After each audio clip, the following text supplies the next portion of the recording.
ఈ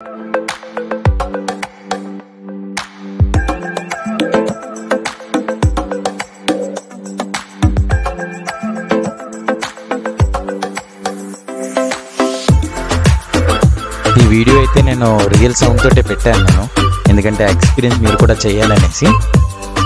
సో మీరు స్కిప్ చేయకుండా ఈ వీడియో అంతా మొత్తాన్ని చూడండి, నేచర్ని ఎంజాయ్ చేయండి. బెటర్ ఎక్స్పీరియన్స్ కోసం ఇయర్ ఫోన్స్ యూస్ చేసుకోండి.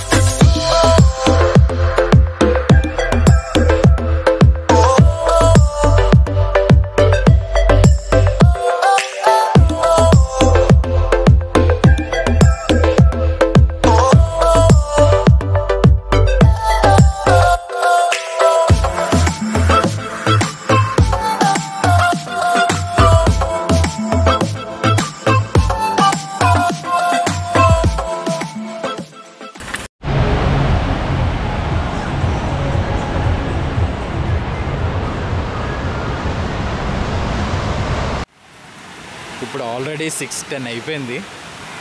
వ్యూ అయితే చూడండి ఎలా ఉందో. అక్కడ చూస్తే మీరు బోట్ మీద కూడా వెళ్తున్నారు ఫిషింగ్కి.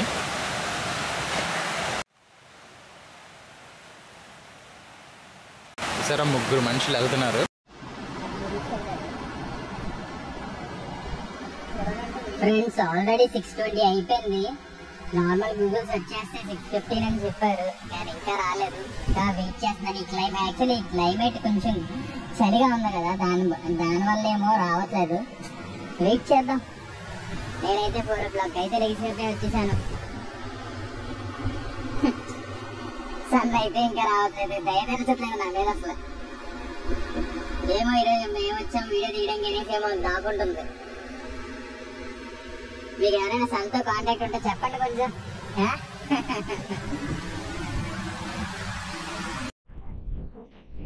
ఫ్రెండ్స్, ఇక్కడ ఈ రాక్ మీద కూర్చునే కదా మనం కిందకి వెళ్దాం ఒకసారి. ఈ లోపు అంటే సన్ రైజ్ వచ్చే లోపు కింద నుంచి కూడా క్యాప్చర్ చేయొచ్చు కదా. సో కిందకి వెళ్దాం మనం.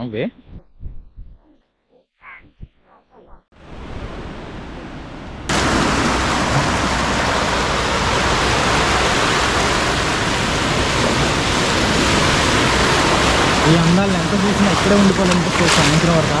అదే Vizag speciality. Vizag beach famous అంటారు కదా. Cool place.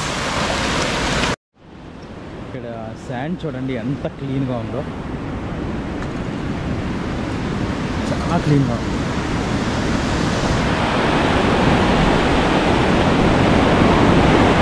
ఇప్పుడు మనం అక్కడ రాక్స్ ఉన్నాయి కదా మధ్య వరకు, అక్కడ వరకు వెళ్దాం మనం.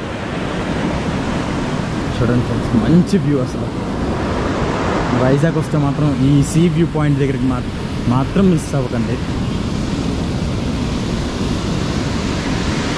వైజాగ్ అందం అంతా ఇందులోనే ఉంది, సముద్రంలో.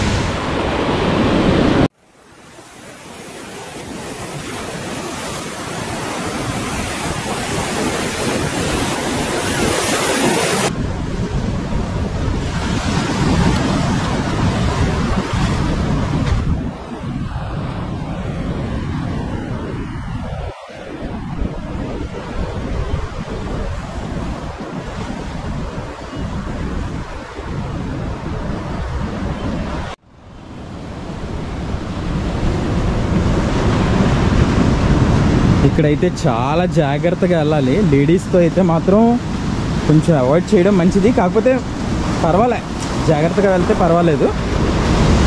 ఎందుకంటే ఇది పడితే మాత్రం తగిలితే ఏదైనా దెబ్బ చాలా గట్టిగా ఉంటుంది.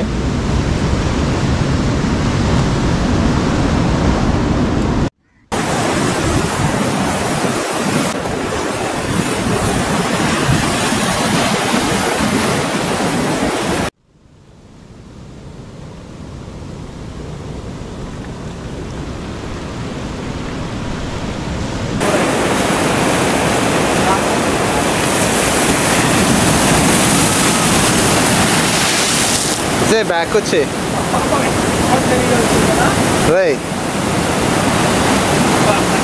బ్యాక్ వచ్చేరా,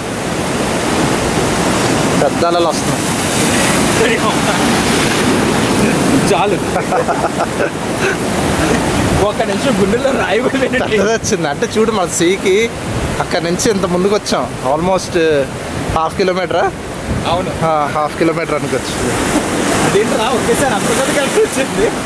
కెరటానికి మనుషులను చూస్తే ఇదిరా, కెరటాలకి మనుషులను చూస్తే ఎలా అయిందో. ఇంకొంచెం ఉంటే ఇంకా ముందుకెళ్ళి ఉంటే నా పరిస్థితి ఎలాగుండేదో చూసారా. అందుకే చాలా జాగ్రత్తగా చెప్పాను కదా, నాచ్ దగ్గరికి మాత్రం మనం వెళ్ళకూడదు, అది చాలా రిస్కీ. ఇక్కడి నుంచి మనం క్యాప్చర్ చేసుకుంటే చాలు మన వీడియోకి.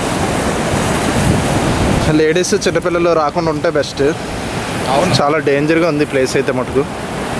కానీ చూడడానికి మాత్రం చాలా వ్యూ చాలా ప్రశాంతంగా థ్రిల్లింగ్గా ఉంది కూడా. ఎందుకంటే మనకి సీ దగ్గర నుంచి మనం ఎప్పుడు ఆ శాండ్ దగ్గర ఉండిపోతాం. అలాంటిది అక్కడి నుంచి ఆల్మోస్ట్ 500 మీటర్స్ వచ్చినట్టున్నాం. ఈ వేవ్స్ చూస్తుంటే ఎంత ముందుకు వచ్చిన ఆ సముద్రానికి ఆ సన్ రైజ్ అయితే మాత్రం రాదు. దగ్గర చూపించు ఒకసారి. సన్ రైజ్ అయితే రావట్లేదు, ఆల్మోస్ట్ 7 అయిపోయింది, అదే రాదనుకుంటా. ఒకవేళ వచ్చినా కానీ అది ఎక్కడో మధ్యలో వచ్చిన తర్వాత మనకి క్లౌడ్స్ అని క్లియర్ అయ్యి మనకి సన్ కనబడుద్దేమో.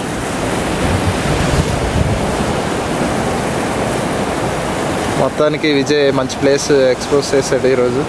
ఇదేదో కూర్చోడానికి బాగుంది ప్లేస్.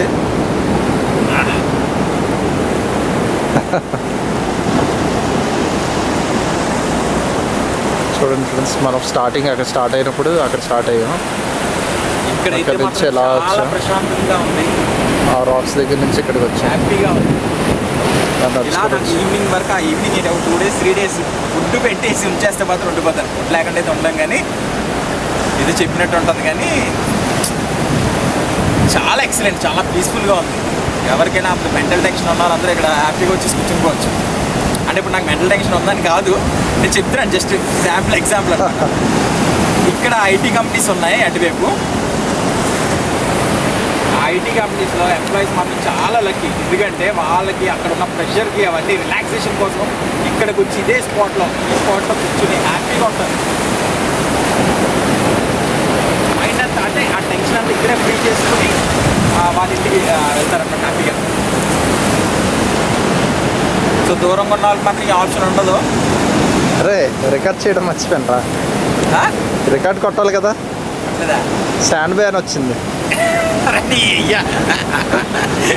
చూసావా ఫ్రెండ్స్, ఫైనలీ సన్ రైజ్ అయితే వచ్చింది. కాకపోతే అది ఆల్రెడీ పైకి వచ్చేసింది. ఫైనల్లీ సన్ రైజ్ అయితే వచ్చింది 6:57కి. మనకి గూగుల్లో టైం 6:59 చెప్పింది. కాకపోతే ఆ క్లౌడ్స్ వల్ల, ఈ చలికాలం వల్ల అది రాలేదనుకుంటా. ఈ టైంకి వచ్చేసరికి అది చాలా పైకి వచ్చింది. చూసారా, అది యాక్చువల్గా కింద నుంచి రావాలి, సముద్రంలో నుంచి రావాలి. ఇక్కడ ఇంకా క్లియర్గా ఫ్రెండ్స్, అక్కడ ఒక షిప్ కనబడుతుంది కదా మీకు చివారిన, అక్కడికి మనం వెళ్దాం. అదేంటంటే బంగ్లాదేశ్ నుంచి కొట్టుకుని వచ్చేసింది అనమాట. ఇంక ఇది ఇక్కడే ఉంచేశారు. ఇంకా మళ్ళీ వాళ్ళు మ్యూజియం కింద పెట్టేద్దామని ఉంచేశారు అనమాట. ఎలా వైజాగ్లో ఏంటంటారు దాన్ని, ఆ సబ్మెరీన్ ఎలా ఉంచేశారో అలాగే దీన్ని ఒక మ్యూజియం కింద చేసేద్దాం అనుకుంటున్నారు. సో మనం అక్కడికి వెళ్ళి ఇప్పుడు మనం క్యాప్చర్ చేద్దాం.